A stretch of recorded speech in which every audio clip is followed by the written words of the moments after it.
坊间有说法叫共独论嘛，就是说中华人民共和国自己在天安门的城楼上宣布成立中华人民共和国人民政府成立的时候，他就已经从中华民国独立出去了，是你自己不要中华民国。如果真的是这个样子的话，那理当在联合国的代表权应该多生出一个席次，叫做中华人民共和国。在今天的联合国里面，这个中华人民共和国所拿的牌子那个 China， 其实全称在宪章里面所写的还是 Republic China。现在中华民国所现行的宪法是1948年在南京制宪国民大会所通过的所谓的中华民国宪法嘛。那时候还是先选了国民大会，然后由国民大会再选出总统、副总统，包含台湾的代表。对，没错。比如说当时台湾高雄地区的代表叫做于登发先生，这个是民进党的瑜伽班的创始人。另外还有台湾各地的社会贤达都参加了这一次的国民大会哈。所以中华民国宪法台湾人也参与了其中的一个制定过程哈，只是随着它统治范围的不同而有所更动，所以这法统是没有任何问题。Ladies and gentlemen, welcome the host. 坊间有说法叫共独论嘛，就是说中华人民共和国自己在天安门的城楼上宣布成立中华人民共和国人民政府成立的时候，他就已经从中华民国独立出去了，是你自己不要中华民国，所以呢，你自然而然呢不属于中华人民共和国治下的土地，这个台湾台澎金马，那就非你中华人民共和国所有。所以你从这个历史脉络来看，你就知道这种说法有多荒唐跟矛盾了。它长期的去脉络化，长期的把政府的概念跟国家主权的概念混淆在一起。如果真的是这个样子的话，那理当是这样子啊，那理当在联合国的代表权应该硬生生的多生出一个席次，叫做中华人民共和国。在今天的联合国里面，这个中华人民共和国所拿的牌子那个 China， 其实全称在宪章里面所写的还是 Republic China。就像是俄罗斯今天行使的是苏联当年所拿下来的席次，所以呢，今天在联合国宪章里面还是写的是苏联。所以我们为什么从国际法理的角度来看，我们会把苏联跟俄罗斯放在一起看？有一些学者甚至就把它并称为苏俄嘛，就为了要彰显说苏联从帝国俄罗斯，就罗曼诺夫王朝到了苏联共和国，到了俄罗斯共和国，三个这样子下来，它是一个贯穿的脉络。所以台湾的学者有时候有一个说法叫苏俄嘛。是这样的一个逻辑啊，当然既受冷战影响，也受这个主权脉络的影响。因为在有这个威斯巴利亚就西法利亚条约建构之后，逐步的国际法渐渐的越来越成熟啊。尤其在 UN 啊，就联合国建立之后呢，国际法的概念它已经是非常明确的一个事情的。所以，但是这种概念要落实到一般老百姓的认知上的时候，它是有一个很大段的距离。其实就连当年我认为啦，当年的民国的很多的外交家、外交官，其实程度跟水准要跟西方的外交官比起来，都还是有很大的距离的。不过话说回来，其实刚刚为什么请学长要把李宗仁这事情给讲清楚了？因为这一点很重要，就是说中华民国的法理到底有没有断掉，法统有没有断掉，他所承继的宪法有没有断掉？为什么当时老蒋是以总统的身份就是？当然这一张也是经典画面啊，就当年老蒋呢穿的是呢中正装改版嘛，对，就长袍马褂，融合了一点中山装的味道。可是呢，李宗仁穿的是军队的装啊，这个将军的装扮哦，所以当时中外宾客很愕然说。你们两个是这样，还没开始就不好。但没错，可是在这里就讲到一个问题，他复行式是这个法理、这个法统、这个宪法的法统，他怎么样把它带到台湾？所谓应该说他的上任其实不是发生在台北。现在中华民国所现行的宪法是1948年在南京制宪国民大会所通过的所谓的中华民国宪法嘛。那中华民国宪法通过之后，就按照这部宪法，所以就选出了中华民国的总统、副总统。一方面那时候还是先选了国民大会。然后由国民大会再选出总统、副总统，虽然是间接选举，但是国民大会是由人民直接投票选出的，所以还是由一个直接的民意所产生的总统跟副总统包含台湾的代表。对，没错。比如说当时台湾高雄地区的代表叫做于登发先生，这个是民进党的瑜伽班的创始人。对，黑派创始人于登发先生就是另外还有那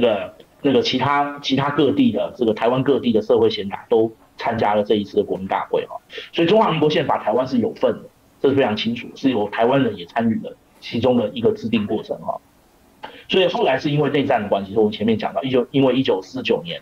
这个徐蚌会战，这个当时国军的败北，就让当时蒋介石总统就在1949年2月这个所谓的下野所以后来李宗仁在1949年的9月，因为战败的关系，他自己也跑掉了，直接就远赴美国把这个摊子完全丢掉就不管了所以当时等于是中枢呈现空白的状态。所以当时中华民国也很妙1949年在广州还有一个中华民国的中央政府，当时中华民国中央政府有行政院长，但是没有总统总统到美国去了，行政院长叫阎锡山了，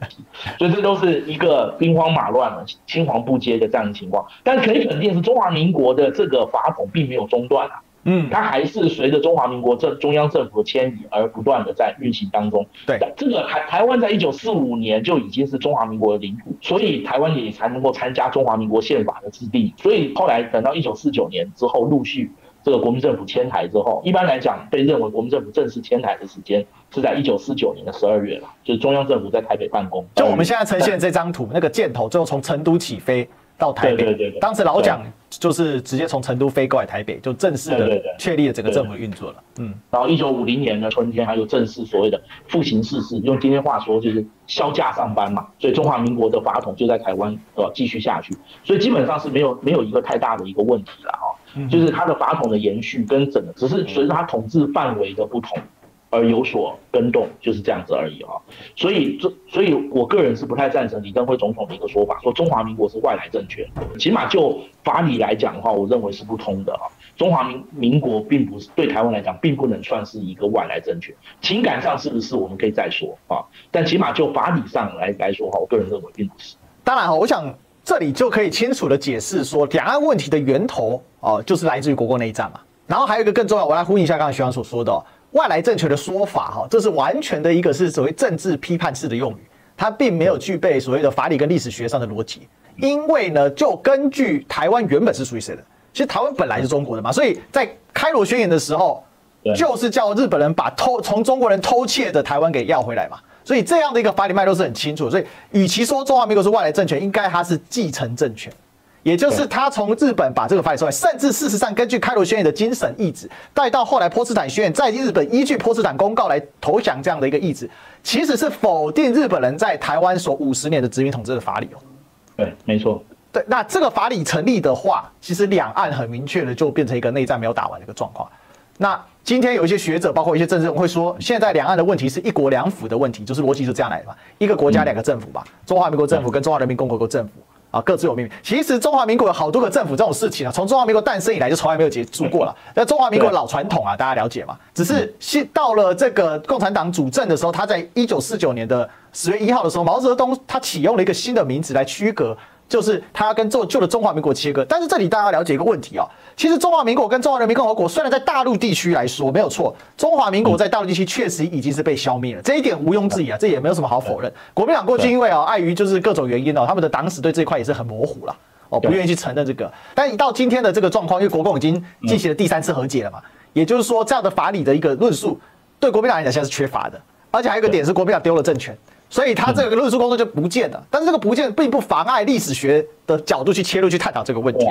那我们要怎么理解这个问题呢？我自己个人的看法或者说我觉得我这个看法是可以被挑战的就是说，其实中华民国的政府跟中华人民共和国政府就是共和中国的第一共和跟第二共和的关系，在大陆地区来说，但在台湾地区目前呢依然停留在第一共和，因为呢中华民国的政府依然在台湾地区持续的运作，即便今天当权的民进党政府他并不太承认或不太愿意去承认这个中华民国政府它这具有所谓一个共和中国的这个法理的延续性，他们用了各种方法去遮遮掩掩嘛，可是改不掉就是很奇怪嘛。National Day 台湾 National Day 竟然是10月10号武昌起义。对这是4个字嘛，匪夷所思嘛。现在用的宪法是1948年的南京宪法，对，非常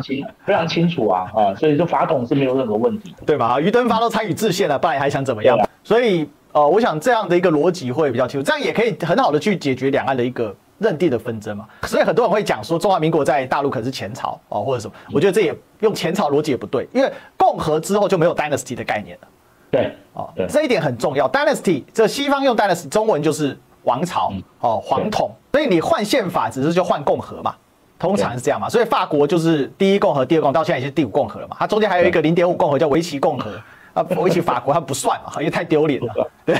就是这种状况为什么要讲这个？就是说，你怎么用西方的政治学逻辑？我跟大家讲，因为当代的政治学就是从西方人开始的。你要讨论历史学、政治学，很多的问题你还是要本于这个学理的定义上去讨论其实两岸现在不是意识形态冲突这么简单我个人认为更多是认知形态的冲突尤其在民进党主政下这几年，因为他就像刚才学长所讲的，把所谓的两岸的历史脉络。为了要去脉络化、模糊化中华民国的法统合理性，以至于说，那再加上因为中华民国失去了中国大陆，那中华人民共和国成立之后，它也要加强它自身的法统合理性。因为1971年的2758决议文的时候，用的是恢复